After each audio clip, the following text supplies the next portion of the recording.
Chapter 6. Pride and Protection. Zyra stood in the midst of chaos, acrid smoke burning her lungs. Her heart hammered against her ribs as she frantically rummaged through scattered pouches and upturned packs, the metallic stench of blood making her stomach turn. Blood slicked the stones beneath her boots, each step making a sickening squelch. A gasping cry pierced the air.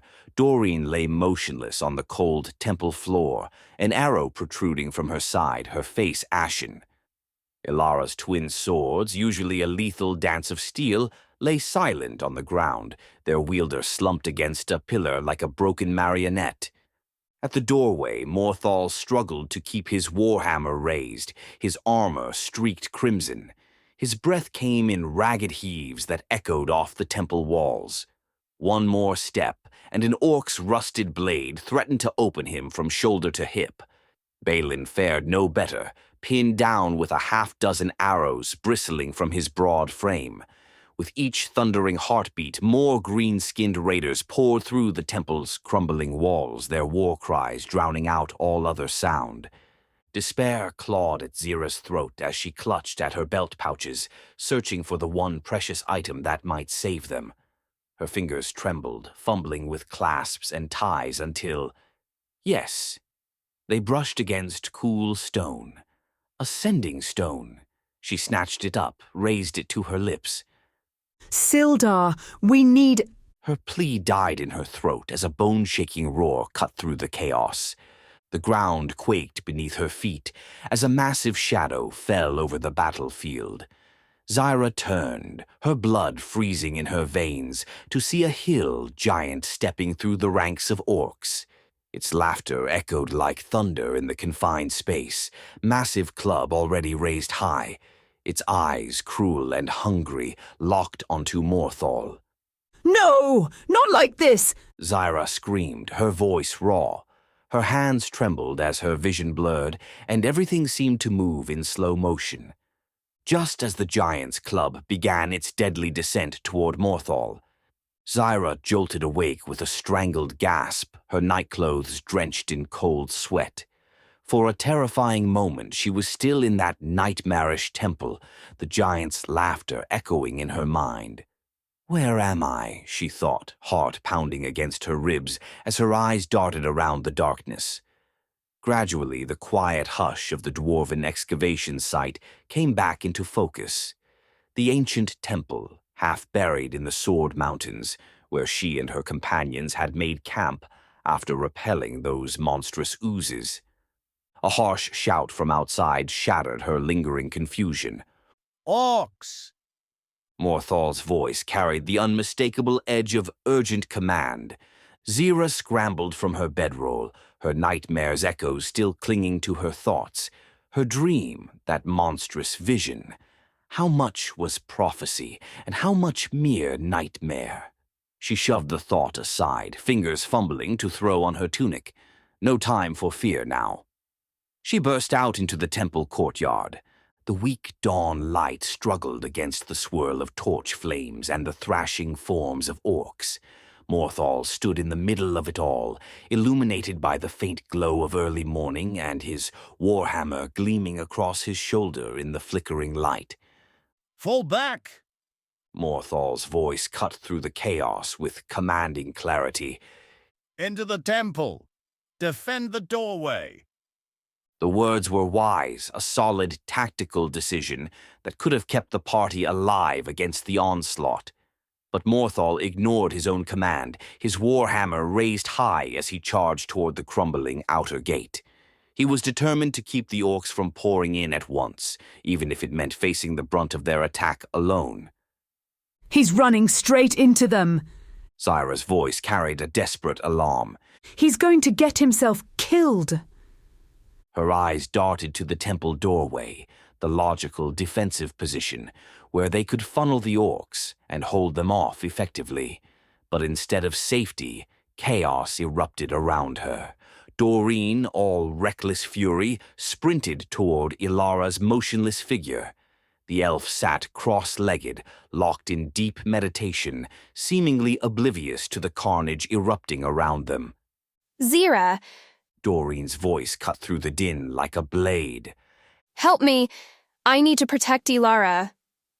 Zira gave a sharp nod, pivoting as she gathered her power. Heat coursed through her veins as she hurled a sizzling firebolt toward a shadowy form clambering over a broken section of the wall.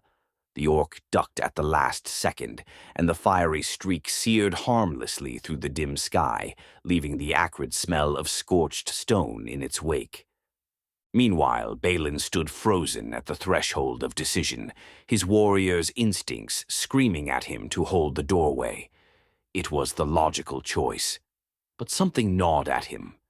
The memory of Morthal's disappointed glance the night before, when Balin had abandoned his duty for drinking while they fought off the ochre jellies. That moment had hung heavy on him, his guilt growing heavier with every breath. Not this time, Balin muttered, his grip tightening on his sword until his knuckles whitened.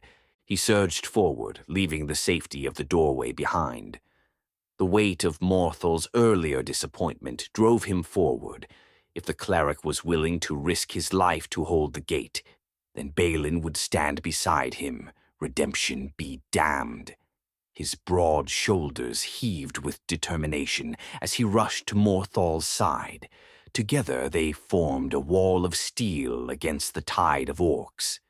The battle erupted in a ferocious clash of steel and flesh. Morthal swung his warhammer with practiced precision, each blow resounding like thunder against orc armor. Beside him, Balin's blade moved in wide, deadly arcs, cleaving through the oncoming horde. The dwarf fought with a fiery intensity, as if every strike could wash away his previous cowardice. hold the line! Morthal roared, his voice unshaken even as enemy blades scraped against his armor. Behind them, Doreen's arrows whistled through the air with deadly accuracy, finding gaps in orc armor. Zira's fiery spells lit up the battlefield in bursts of orange and red, though she couldn't shake the gnawing fear that her power wouldn't be enough, just like in her dream. Balin's breath came in ragged gasps, his muscles burning with exertion. But for the first time in a long while, he felt a sense of purpose. He wasn't just fighting for survival, he was fighting for a cause. And as he stood shoulder to shoulder with Morthal, the cleric's faith in him unwavering, Balin felt a spark of hope that perhaps he could earn it. The orcs crashed into them like a wave against rocks, their howls filling the air. In the confusion, one orc vaulted the low temple wall, dropping from above onto Balin's back. A savage blade found a gap in his armor, and blood sprayed across the ancient stones. Balin, Morthal's voice thickened with anguish. stay with me. Morthal lunged, forcing the orc's back a step, and clasped the holy symbol of Helm hanging from his neck. Helm, guide my hand. His voice boomed as divine energy surged through him into a desperate prayer. Golden light surged into Balin, knitting his wounds and pulling him back from death's edge. The dwarf let out a pained hiss, but forced himself upright, determination etched in every line of his face. Let's finish this, Balin gritted through clenched teeth. More orcs poured in, forcing Balin and Morthal apart. Another vicious blow from behind felled Balin again. He collapsed, fresh blood staining the ancient stones. Morthal, now alone, faced 4 snarling orcs with unwavering resolve. No! Zira's voice tightened with panic, her nightmare flashing before her eyes. She gathered her courage and charged from the temple doorway, her left hand weaving an intricate arcane pattern. Sparks erupted into flame, coiling around her arm like a serpent until she thrust her palms forward. A furious rush of fire blazed across 2 orcs, the heat so intense it made the air shimmer. They shrieked and collapsed, their weapons clattering onto the flagstones with an eerie finality. The remaining orcs stepped back in shock, their confidence shaken by the display of magical power. Morthal seized that moment of hesitation. Another prayer to Helm burst forth, and Balin's eyes snapped open. The dwarf roared with renewed vigor, launching himself from the ground with vengeful fury. For the stone hammers! Balin's battle cry crackled with rage. His sword flashed in the early morning light, parting one orc's head from its shoulders in a spray of crimson. Another orc stumbled backward, only to meet Morthal's warhammer with a crushing blow that echoed through the courtyard. Silence settled over the battlefield as the last enemy body twitched and grew still. Morthal gently laid a hand on Balin's shoulder, murmuring a closing prayer to heal his companion's wounds. Zyra found her knees had gone wobbly, and she pressed a trembling hand over her heart, trying to stifle the echoes of her nightmare. At least they had prevailed. No hill giants this time. The thought brought little comfort as she surveyed the carnage around them. After the battle, Doreen and Zira took the first watch, while Morthal and Balin settled to rest, their bodies bearing fresh scars from the morning's battle. Night gave way to a clear morning, the dwarven archaeologists peering at the carnage with gratitude. Ilara, stirring at last from his meditation, still wore the haunted look of someone wrestling with his own ghosts. They set off for Phandalin later that morning, with Morthal attempting to crack uneasy jokes about mounting orc heads on pikes to ward off further attacks. Their journey across gently rolling plains and wooded paths took 2 days. All the while, Zyra tried to cast off the dread lingering from her dream, each shadow seeming to hide another threat. Ilara walked in brooding silence, haunted shadows beneath his elven eyes growing deeper with each passing hour. As Phandalin's modest buildings came into view, the party noticed something was wrong. Where farmers should have been tending fields and children playing by the road, shutters were drawn tight and doors barred. A hush of fear lay over the little town like a burial shroud. At the Stone Hill Inn, the innkeeper, Trelina, approached Morthal with trembling steps.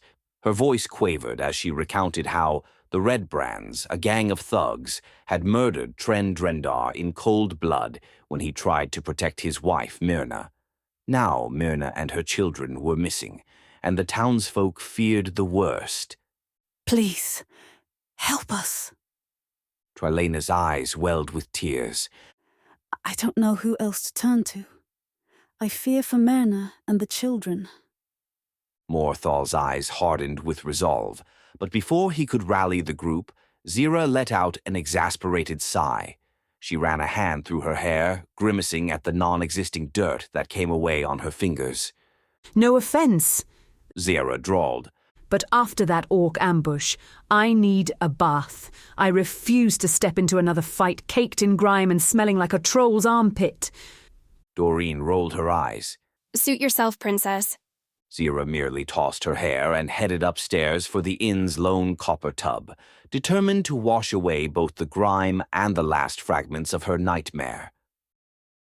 Doreen accompanied Morthal to see Sildar Hallwinter, their boots echoing on wooden planks. The older warrior greeted them, clearly relieved by news of the dwarves and gnomes being warned. As promised, he handed over a pouch of gold. Doreen's fingers moved like lightning, snatching the coins before Morthal could protest. I'll just hold on to this for the group. Doreen smirked, weighing the pouch in her palm. Morthal arched an eyebrow. We'll distribute it fairly, Doreen. Of course we will. Doreen's dismissive shrug didn't quite match her innocent tone. They turned and left, but their path back to the inn was cut short when 4 Red Brand toughs intercepted them.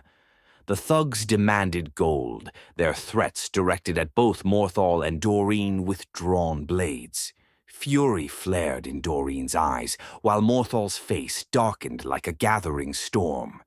The confrontation was swift and brutal, a flurry of rapier thrusts and bone-crushing cracks of Morthal's warhammer, and when the dust settled, only one Red Brand lay half-conscious, while his companions lay motionless in the street.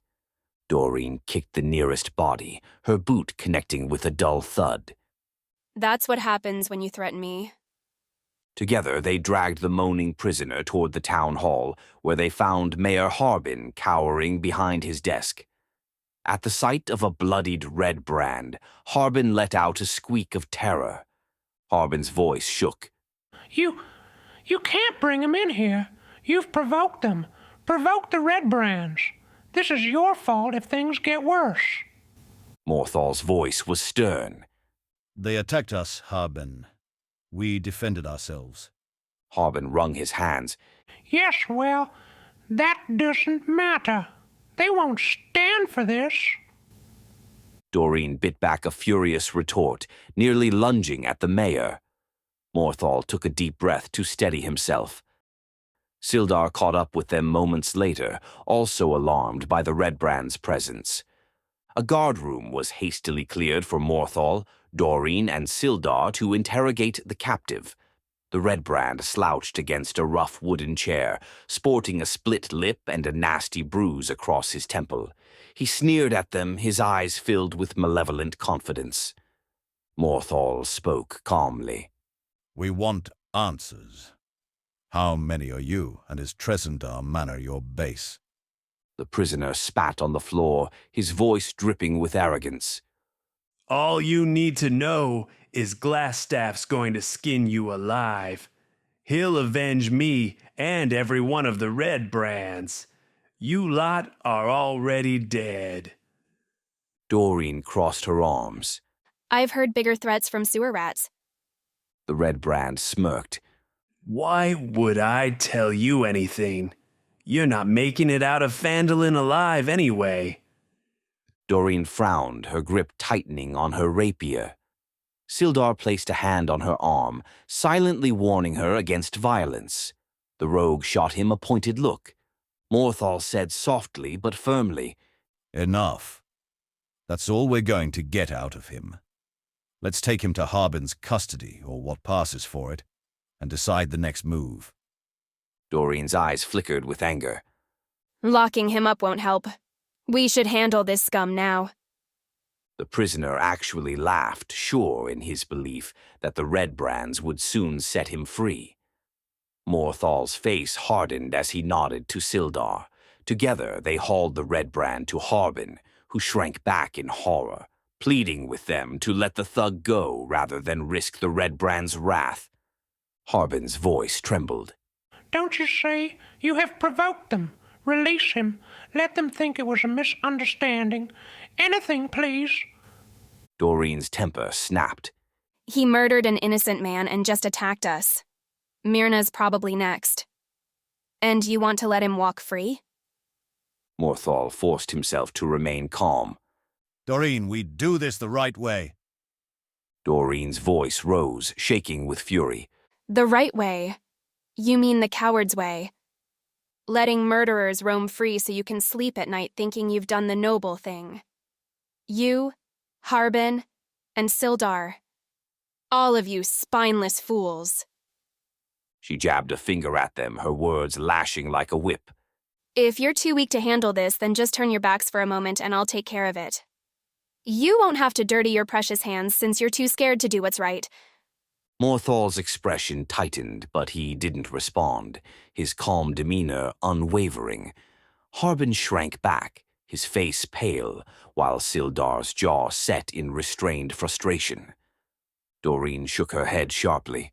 I wouldn't even need your permission to do what needs to be done. She turned on her heel and stormed out of the town hall, slamming the door behind her. The air in the room felt charged, the echoes of her anger hanging heavy as Morthal and Sildar turned to quiet Harbin's stammering pleas. Zira leaned back in the steaming tub, eyes closed and savoring the rare luxury of hot water. The clammy shadows and lingering smells of battle were finally melting away. A single candle flickered on the windowsill, its soft glow reflecting off half a dozen glass bottles and her neatly folded clothes. She sighed, letting the tension drain from her limbs. Suddenly, the door burst open. No knock, no warning. Water sloshed around Zira as she jerked upright, half annoyed, half startled. Standing in the doorway, cheeks flushed and breath still ragged from anger, was Doreen. By the nine hells, Doreen, haven't you heard of knocking? She snapped, though her irritation was met with an all-too-familiar scowl. Doreen stormed in like a thundercloud in leather armor, her face flushed and fingers drumming anxiously on her dagger hilt. I can't stand them. Cowards. The lot of them. Harbin especially. Her eyes caught the array of expensive oils and soaps Zira had arranged. Really, Rosewater? Must be nice playing princess while I deal with that spineless excuse for a mayor. Darling. Zira drawled, deliberately pouring more scented oil into her bath just to watch Doreen's eye twitch. Some of us prefer to face mortal danger smelling better than a tavern floor. She gestured for Doreen to continue. Ugh, I am so done with these spineless men. Harbin wants us to release the prisoner, wants us to back down. He basically wants to hand this town over to Glassstaff. Zira raised an eyebrow, but before she could reply, Doreen fished into her belt pouch and pulled out a small sack of coins. Doreen thrust the pouch toward Zira. Here. I've already counted it. Sildar's so-called reward. Zira held up a hand, water trickling off her fingertips. Set it on the table, darling. I'd rather not get coin mint in my bath water. Doreen tossed the coins onto the table with an exasperated huff, then began pacing the room. It's so infuriating, Zira. We risk our lives, and in return, Harbin begs us to keep quiet and do nothing. Even Morthal is trying to keep the peace. Zira shrugged as she sank deeper into the warm water. They'll see soon enough that passivity won't save them. The Red Brands will ramp up their threats. If the mayor wants to be a coward, well, that's his epitaph. Before Doreen could retort, 3 firm knocks echoed from the door. Zira threw her head back with an exaggerated groan. Wonderful. Shall we invite the entire town council in? Perhaps the Red Brands would like to join my bath hour. Come in. Doreen called out before Zira could stop her, a mischievous glint in her eye. Morthal stepped in, his usual commanding presence diminishing instantly at the sight before him. His face turned a shade of red that nearly matched his ceremonial vestments. A wicked idea sparked in Zira's mind. If they were going to interrupt her one moment of peace, she might as well have some fun. She rose slowly from the tub, water cascading off her shoulders, barely covering her private areas with her hands as she reached for her towel. Looking for something, cleric? She purred, enjoying how the mighty warrior of Helm suddenly seemed to find the ceiling absolutely fascinating. But triumph turned to terror as she caught the gleam of scales on her arm. Her heart stopped. Years of careful hiding, of sleeping fully clothed even in summer, of never letting anyone close enough to see. All of it could unravel because of one petty moment of fun. Get out! The panic in her voice was real now, sharp enough to make even Doreen jump. Get out, now! For Helm's sake, knock next time. Morthal practically tripped over his own armor in his haste to retreat, stammering apologies that faded down the hallway. The door slammed shut, and Zira clutched her towel like a shield, heart hammering. Doreen's laugh cut through the tension. Well, that's one way to win an argument with a cleric. Though I've never seen you quite so... She paused, searching for the word. Modest before. Zira forced a laugh, though her hands wouldn't stop shaking. Yes, well, even I have my limits. In her head, she added, and secrets that must stay buried, no matter what. Doreen's expression softened slightly, her earlier anger seemingly forgotten in the comedy of the moment. Come down when you're decent, the others are talking strategy. And we need your wit. She smirked. Though maybe leave the seduction tactics upstairs. Once alone, Zyra sank back into the now cool water, pressing her palm over the telltale scales. Stupid, stupid, stupid. She muttered. Her little game had nearly cost her everything. The water no longer felt relaxing, just another place to hide. She glanced at the door, making sure it was firmly bolted this time. Next time, She promised herself. I'm putting a fireball ward on that door. A short while later, after Zira had dressed and composed herself, the three of them gathered in the inn's narrow hallway. Balin lingered downstairs, nursing bruises from the orc fight with beer. Elara was in his own room. Morthal, his voice carefully controlled. We have to act. The Red Brands are out of control. They've murdered a townsman and likely kidnapped Myrna and her children. Zyra, smoothing her hair to mask her lingering unease. I know. And from what that prisoner said, Glassstaff won't rest until we're, dealt with. We might as well strike first. Doreen glowered. We could have stroked the first blow hours ago if not for Harbin's cowardice. Now the Red Brands may have had time to prepare. Morthal sighed. I understand your anger, Doreen. But Harbin is the mayor. Weak though he is, we have to think of the village's safety. More bloodshed in the streets will only terrorize them further. Morthal's gaze moved over them both. At length he spoke, voice gravelly with determination. Doreen, I get it. You're furious. But perhaps that fury can be harnessed to save innocent lives. We need your passion. And Zyra, you see this situation clearly, and you're cunning. He paused, then added quietly, I may be our heart, but you, Zyra, are our mind. And Doreen, you are our passion. We are all needed. But now, Zyra, you must tell us what we should do.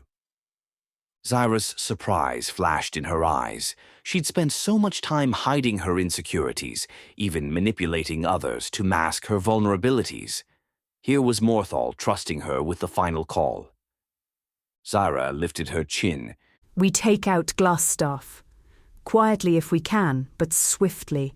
We free Myrna and her children. Then we make it clear that Phandalin is under our protection. If Harbin won't stand up for his people, we will. Doreen just shrugged her shoulders. A thin smile ghosted across Morthal's lips. Then we move tonight.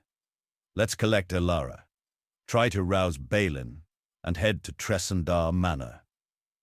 They dispersed, determination burning in their eyes. Yet, as Zyra stood outside Elara's locked door, she felt her heart flutter with apprehension, both from the memory of that mocking hill giant in her nightmare and from the fear that Morthal might have glimpsed more of her draconic heritage than she ever intended. Brushing aside her doubts, she knocked softly on the door. Elara, it's time.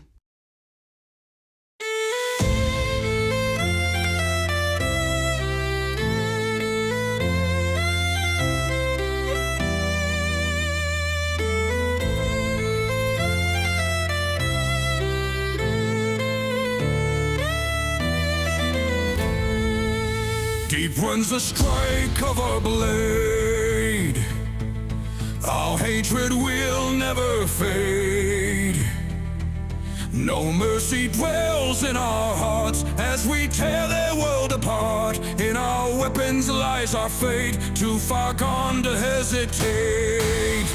Let our war cry shake the ground as we hunt them down and down, till our vengeance has been paid in the crimson of our blade. Let our war cry shake the ground as we hunt them down and down, till our vengeance has been paid in the crimson of our blade.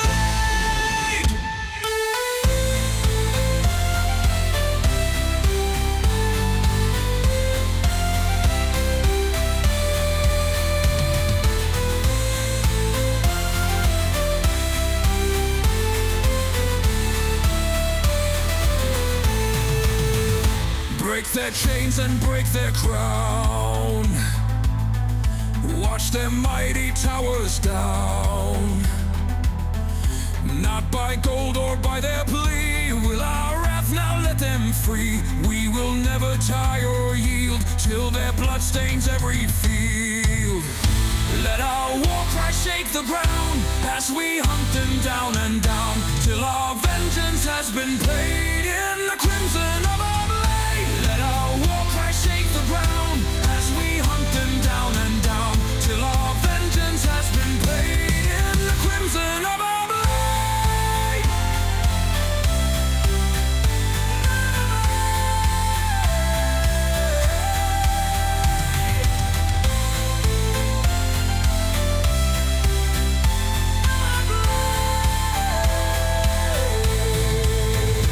Let our war cry shake the ground as we hunt them down and down till our vengeance has been paid in the crimson of our blade.